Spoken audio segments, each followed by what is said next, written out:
എയർപോർട്സിനകത്ത് നമുക്ക് ലേറ്റസ്റ്റ് ആയിട്ട് apple എയർപോർട്സിനകത്ത് hearing എയ്ഡിൻ്റെ ഒരു ഫീച്ചർ ലോഞ്ച് ചെയ്തെന്ന് പറഞ്ഞു. സോ ബേസിക്കലി വെസ്റ്റേൺ കൺട്രീസിൽ ഇപ്പോൾ OTC എന്ന് പറഞ്ഞൊരു ഹിയറിംഗ് എയ്ഡ്സ് അവൈലബിൾ ആണ്. അതായത് നമുക്ക് ഹിയറിംഗ് എയ്ഡ്സ് വെളിയിൽ നിന്ന് പർച്ചേസ് ചെയ്യാൻ പറ്റും. പക്ഷേ അതിൻ്റെ പ്രോബ്ലം എന്ന് വെച്ചാൽ ഒരു മൈൽഡ് അല്ലെങ്കിൽ മൈൽഡ് ടു മോഡറേറ്റ് ആയിട്ടുള്ള ഹിയറിംഗ് ലോസ്, മോഡറേറ്റിന് മേളിലോട്ടല്ല, മൈൽഡ് ടു മോഡറേറ്റ് ചെറിയ ലോസ് ഉള്ളവർക്ക് മാത്രമേ ഈ മെഷീൻ ബെനിഫിറ്റ് ചെയ്യാറുള്ളൂ, അല്ലെങ്കിൽ ഈ മെഷീൻ ഫിറ്റ് ചെയ്യാൻ പറ്റത്തുള്ളൂ. പക്ഷേ അവർ മാർക്കറ്റ് ചെയ്തപ്പോൾ അതൊരു എന്താ പറയുക, ഒരു കോമൺ ഹിയറിംഗ് എയ്ഡ്സ് പോലെ യൂസ് ചെയ്യാൻ പറ്റുമെന്ന് പറഞ്ഞു.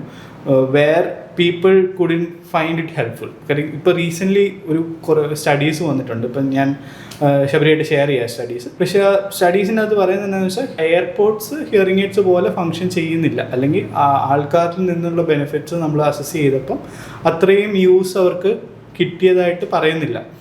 അപ്പം it was a marketing strategy from Apple. പക്ഷേ in future it might develop.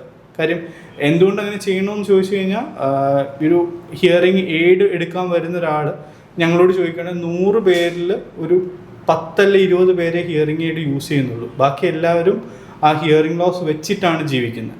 പക്ഷേ ഇതുപോലൊരു അസിസ്റ്റീവ് സപ്പോർട്ട് കൊടുക്കാൻ പറ്റുമെങ്കിൽ, അല്ലെങ്കിൽ at least at the early stages, കാര്യം കുഞ്ഞ് സ്റ്റാർട്ടിങ്ങിൽ ഒരു അസിസ്റ്റീവ് സപ്പോർട്ട് കൊടുക്കാൻ പറ്റുമെങ്കിൽ അവരുടെ ബ്രെയിനിൻ്റെ ഫങ്ഷൻ കുറയാതിരിക്കും.